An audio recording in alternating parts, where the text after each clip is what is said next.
my client presentation. So, an introduction to personal training. It's really important to tailor your fitness programs to your client because every person that you're going to be training is differently. Everyone's body and fitness levels are also going to be different, and not everything's going to be the same. And they're also going to react differently to stress.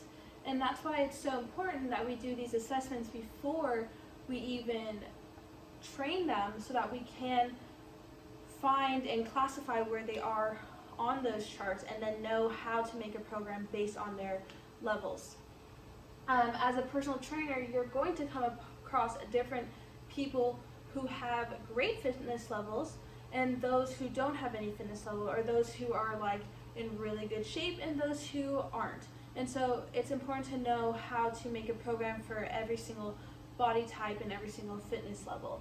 And an example of that would just be the person who is 22 that you used to work with, who was an ex-football player or soccer player. They're going to be in such great shape, and the program that you designed for them is not going to work for a 6-year-old who hasn't worked out in years and also has arthritis. So you have to know your clients, you have to know their body types, and you have to know how to adjust everything so that it works for them. So my client that I chose was Logan Matthews. He is the graduate assistant here at Kansas Wesleyan, and he does cheer and dance. He used to be on the football team, but that was 2 years ago, and he hasn't really been working out in the past 2 years just because he has such a high demand for sitting at a desk doing recruiting and all that type of paperwork. So his activity level hasn't been that great, but he has worked out here and there. Some of my client profile, so he is 24 years old. He is a male. His height is 6'1". He weighs 194 pounds. His maximum heart rate would be 196 beats per minute. His VO2 max is 38.5, and that was tested from our GXT. His BMI is 24.6. And there's no special considerations, and there was no health concerns either after doing looking over his medical history and everything. My client had 3 main goals. The first one was strength, so he wanted to get his same strength level as he did when he was in football. He said that his peak season was in his junior year, and that's when he lifted the most weight. So that is our goal, to try to get close to that.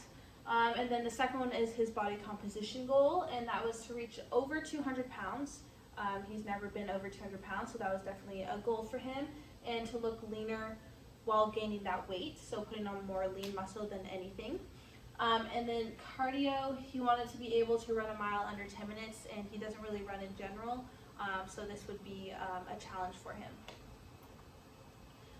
Some of the assessments we did was cardiovascular. That's how I got his VO2 max.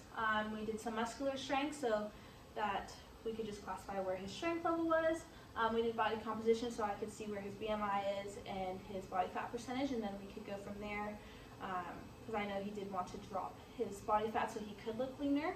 And then his flexibility, and then lastly his balance. For the cardiorespiratory evaluations that we did a GXT, which is the rated exercise test, and I chose the bulky treadmill test, and that's used so that you can determine the VO2 max, and I chose that specifically for my client because he is familiar with the test already, having taken this class and learning about it, so it was a good choice, and this is the one I'm more comfortable with doing.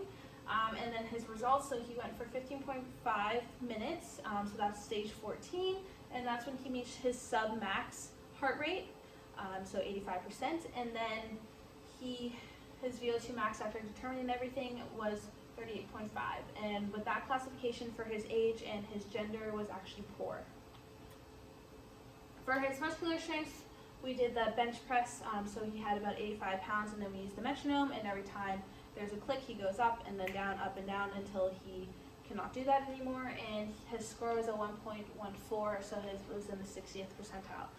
He knows his cardio and muscular endurance are not the greatest, but that is something he's wanting to improve on. For body composition, I did a skinful test, and we did all 7 sites, but then after looking at an equation. We only chose these 4 sites to do for his profile. So his abdominal, which is 17.5, his thigh 15, chest 7, and then his tricep 8.5. And with all the calculations that happened, he came up to around 24.5%, and that classification is around average. He did mention to me that he would like to drop to around 20%. So that is what our goal is for these 8 weeks. In flexibility, we did a sit and reach, and that was just to measure his hamstrings and his lower back. And he got around 18 centimeters, which is excellent, so that is above average for his age group. And then lastly, for balance, we did the 1 leg stance. We do it open and closed. You start on your right leg, and then you go to your left leg. You do it with your eyes open. See if you can go for the whole 60 seconds, and then repeat with your eyes closed and see if you can go for the whole 60 seconds. With the eyes open, he completed the entire 60 seconds, so he is above average. And then with his eyes closed on both legs, he got around 45 seconds, and so he's still considered above average, but not where he wanted to be. For the workout program in general, using the FIT acronym, our frequency, we chose to do 4 days a week. That works best with his schedule, it works good with my schedule, and it just made the most sense. And then for intensity, we're starting off moderately, and then we're going to work up to high intensity, and that's just to get his body used to working out again since he hasn't in a while. And then the workouts will typically last between 60 to 75 minutes, just depending on the workload and the amount of sets and the amount of reps. And then the type is going to be resistance training as well as cardiorespiratory. So for his volume, I made sure that I used the calculation, the amount of steps times the repetitions times the weight. It is really important that as the weeks go on, we wanted to make sure that the amount of weight being lifted was increasing, and the sets were going lower, so we wanted to make sure that the weight did go up so that our volume could stay around the same amount, if not slowly increase over time, and that it was the most important part, was to have a higher volume as we went on in our training. For the workout, like a layout of how our workouts went, we always started with a warm-up, which consisted of active and static flexibility exercises, and then we went into the workout, and that's where we specified either on Monday it was going to be legs, Tuesday was usually back and bicep, and then we rested. On Wednesday, then we did Thursday, which is chest and tri, and then Friday we did shoulder, and then he had the weekend off. If he wanted, he could do cardio, that was up to him, and I wasn't in charge of that. And then we went to core, and that was always 3 exercises, and then we did a cool down, which is usually consisted of a run followed by a yoga flow, and the yoga flow is a YouTube video that I found, and he would just watch that and go through it with the lady. Then for the types of workouts that we did within his workouts was contrasting set, and that's when sometimes we would be doing tricep extensions on the cable machine, and then he would go and do dips on the bench, and that was just body weight. So he did a really heavy load and then went to a lower load, and that just helps in general with muscle power and increasing the muscle endurance. We also did a lot of burnouts at the end of our workouts, always at the end, and that just helps break down the fiber, so when they rebuild, they're building up bigger.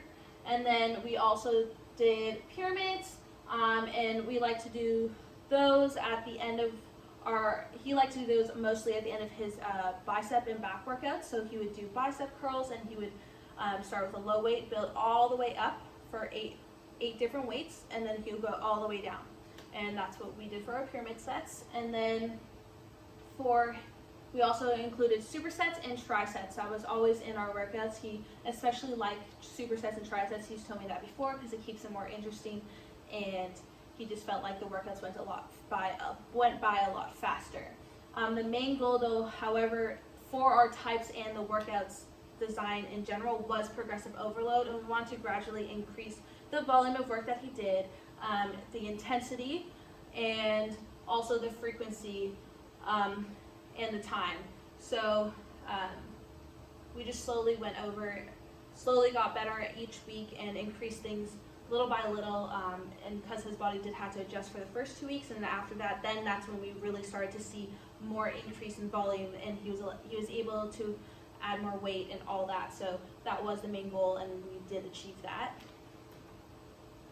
Here are some of the workout examples that I created. I always wrote it down in my notes, and then I would send it to him, and then he would look over it, and then he would ask a couple questions if he had any. Luckily we did get to work out here at the gym, so I was able to come and watch him work out, which was really convenient.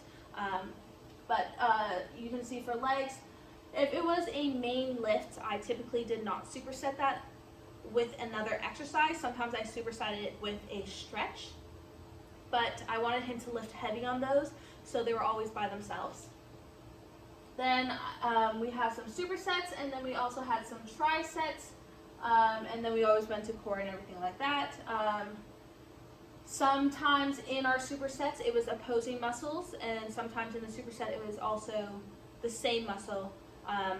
It just kind of depended on how we wanted to do it. I know for our legs we always alternated. Every odd week it was going to be glute ham focused, and then on the even weeks it was always quad focused. For our back and bi, we did like more lateral parts of the back focused, and then just hitting every part of the bicep. And then the even weeks we focused more on the inner, so like on the erector spinae, so everything close to the spine. We did a lot of close grip stuff, and then we did more burnouts of the biceps. And then chest and tri, on even weeks we would do decline work for chest, and on odd weeks we'd always do incline work for chest. And then for shoulders we just did a bunch of different things. Sometimes we incorporated some lifts that would help him from cheer, so sometimes he would just hold a weight above his head. He is wanting to do cheering at Weber State in his graduate program, so it was something he asked to design a program that would help him get a little stronger, and shoulders are definitely one thing that he wanted to work on, so that is something that I try to put in his workouts. Unfortunately, due to the coronavirus, I was not able to gather any information about and charts and compare his pre-test to his post-test. However, the one goal that we did achieve was his weight gain, and he did actually reach over 200 pounds, and he did look a lot leaner. He definitely did. I don't know if he actually lost any fat, but the look of him, his physique was definitely leaner, and he was over 200 pounds by week 6. And I know week 7 he was around 202, and he consistently stayed that. I think it definitely helped with the fact that he was eating a lot more, because that was definitely kind of an issue that I saw when he gave me back his lifestyle choices, and so that definitely helped with his caloric intake. And then to finish it off, this is something that my client told me. He said he was challenged with different exercises that he has never done before, but I also listened to the things he liked and he didn't like. I think that's really important when you are creating a program for someone, is pushing them out of their comfort zone but not pushing them too far. It's always good to try new things, so it is good to incorporate 1 or 2 new exercises every week. I also like to know after each workout what he did like and what he didn't like. So I would ask him, what was your favorite part? Why was it your favorite part? What didn't you like? Was the reps too much? Was it too little? Do you need more? Do I need to push more? And I think that's what really helped our workout, and why he did gain the positive weight and reach that goal, is because I was really listening to our client, and I think that is just the main thing about creating a program in general.